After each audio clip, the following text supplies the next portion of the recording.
But guys, there is a story. There is a story that you guys don't even know about. I touched on it in my last video about the orphans. Yes, the mixed race orphans. No one's talking about these guys. It's almost as if they don't exist. The Ukrainian government have never acknowledged them, have never given them any type of support. And also the Russians, of course, are not going to recognize these guys. They're even struggling to get any form of recognition from the people who fathered them. Most of them are fathers. Most of those fathers are of West African origin, okay? The vast majority of which are either Ghanaian or Nigerian. And we have a ton of these children who have been abandoned by their parents. Not just the fathers, but the mothers too. The mothers have abandoned them simply because their families rejected the children.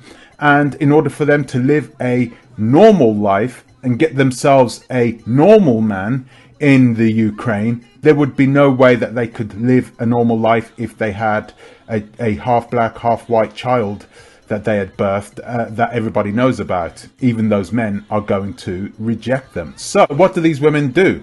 The vast majority of these women dump these children into these foster homes. Yes, they dump them into these foster homes, and these foster homes are privately run, okay? And they are funded with private money from abroad, okay? Simple charity, okay? If it wasn't for these charities, I don't even know what these kids would do. But for some reason, they have been there and they've been thriving in the Ukraine. Most of them have gotten academic scholarships abroad in Italy and in the United Kingdom, and some of them even in Canada. Well, guys, I know about these guys because I sponsored one of them many years ago. It was over 10 years ago that I had heard about these mixed race children. I knew that there were only a handful of orphanages that would accept mixed race babies. You heard me right, guys.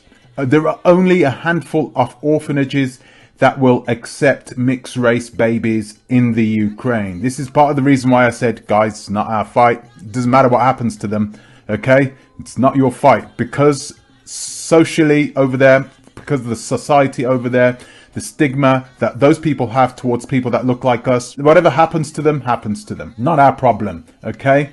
You know, really, I don't even like saying these types of things. And the reality is this. It is a sovereign nation. Russia is encroaching on a sovereign nation. That isn't right, regardless. But I'm not going to go and use my platform to go and shout it from the rooftops. Let somebody else do that. So who are these children? Who's taking care of them? Where have they come from? What's going to happen to them now? Many years ago, I watched a documentary made by a story maker who is a Ukrainian woman who now lives in Canada. She's been actually living in Canada for the last 25 years. Her name is Yulia Ivanova, and she is a person who wanted to highlight the plight of these children in the Ukraine, these forgotten children, all but pariahed in their own country because of the color of their skin. These children have been taken in by a beautiful, amazing woman by the name of Olia Nenya. And this woman has taken these children in when nobody else would take them in. Can you imagine that? Can you imagine that there are orphanages that will turn away a child because of the color of their skin? Yeah, it's all coming to light now, isn't it, guys? This is the reason why I hate to say this, but this is the reason why you should really think twice about whether you should care or not about what is happening there. It really is frustrating for me because I don't like war. I'm a pacifist. I don't want war. I don't want people to fight, and I don't want people to get into trouble. I don't like violence. I want there to be peace amongst these people. But once again, not my fight, not my problem. I'm not going to be getting myself involved. The only way I'll get myself involved is because of some of those people in the country, the people who are good people, because there are a lot of good people in that country. And a lot of those people, like Olia Nenya, these people have done everything in their power to change the face of Ukraine, because it is an ugly face. They have an ugly past, and it doesn't seem to have changed them.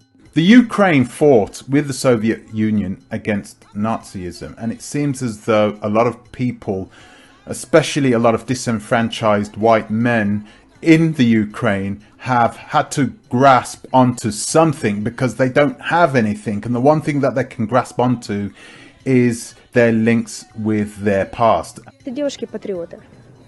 And part of their past was with Nazism.